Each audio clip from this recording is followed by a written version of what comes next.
Action. Hello, Representative Paul Cook. Thank you for taking the time to meet with me and discuss allocation of medical resources. Thank you, Kaylee, for taking the time to organize and present this presentation.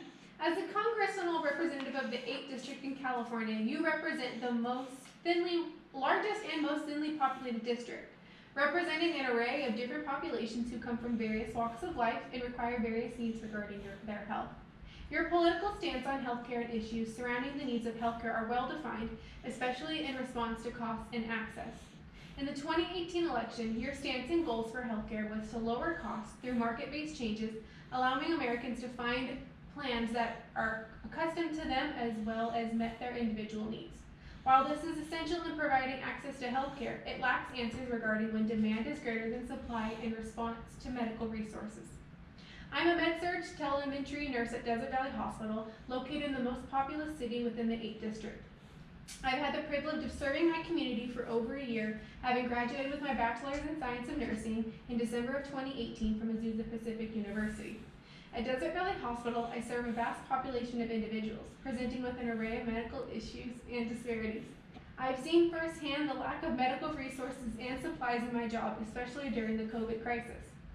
From patients being denied appropriate health interventions and care because of insufficient beds and supplies, or supplies such as ventilators or proper personal protective equipment for staff members.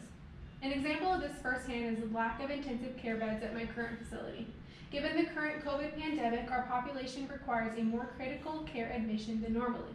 As a result, we are constantly at full capacity in our ICU and DOUs, sometimes over capacity resulting in ICU holds in the emergency room and the creation of new ICU beds within other units such as the cath lab or OR, as well as patients being downgraded from their level of care to the general floor because they are deemed less sicker than their counterparts, also requiring critical care beds.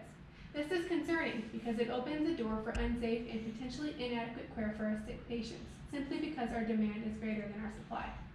That's a very concerning issue, Kaylee. How do you believe we can combat this issue? As a response to this issue, I'm asking for the intervention of Congress.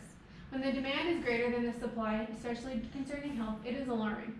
I'm asking congressional members to listen to the healthcare providers, assessing our concerns and needs.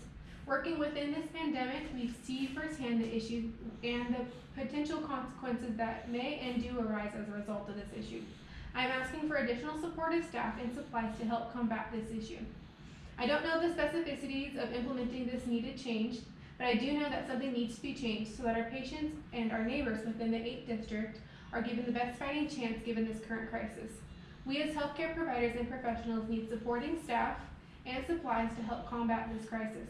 I also bring forth this issue for response so that we are better equipped as healthcare professionals when issues of further allocation of resources arise. Thank you, Congressman Cook, for taking the time to listen to me and allowing me to voice my concerns. Thank you very much, Kaylee, for taking the time to present this issue to us. We value you, your work, and your passion for making a difference in our community.